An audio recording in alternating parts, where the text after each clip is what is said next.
Posle prošlogodišnjih problema sa obaranjem sajtova i brisanjem tekstova, pojedini sajtovi sa informativnim sadržajem suočavaju se sa potpuno novom vrstom napada – podmetanjem tekstova. U poslednje 2-3 dana imamo jednu novu stvar, a to su podmetanje tekstova sumnjivog sadržaja na naš sajt.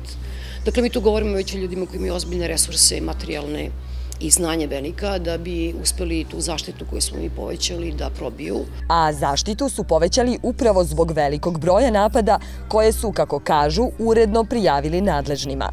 Odavno. Mi smo podneli 2 prijave Odeljenju za visokotehnološki kriminal i od tada nemamo ni pisma ni razglednice. Nisu nas obavestili ni o čemu ništa, bukvalno. Želim da naglasim da je savremeno javno tužilaštvo Republike Srbije otvoreno za saradnju sa medijima.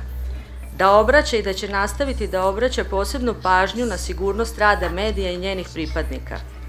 Ta pažnja koja je i do sada materijalizovana kroz hitno postupanje u svim predmetima u kojima su se kao žrtve ili oštećeni našli novinari i u kojima su postojali zakonski osnovi za dalji rad na krivičnom progonu izvršilaca krivičnih dela. Iako smo drugi put našli IP adresu i možete da zakucate nekome na vrata ovde u Beogradu, izvinite, ja samo mogu da onda donesem zaključak da ili oni to rade, kogod da je, ili to radi neko drugi sa punom svešću da ova država ništa neće uraditi. Sa druge strane, prvi čovek policije kaže da se država bori protiv sajber kriminala.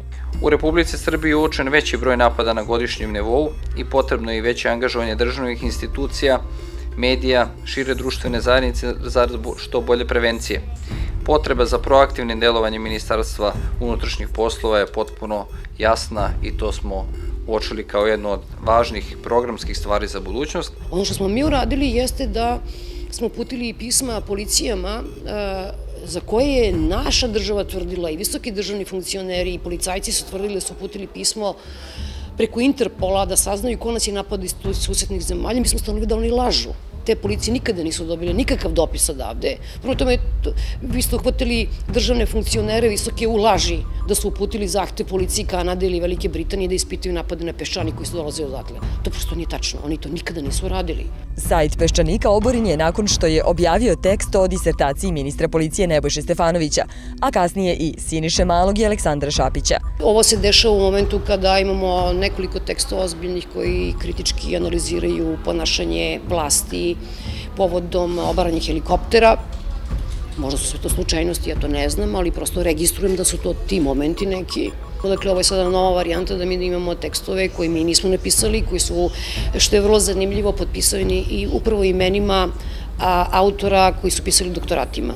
Zbog podmetanja teksta na sajtu Danasa, list je objavio da tužilaštvo pokreće istragu protiv nepoznatog počinioca.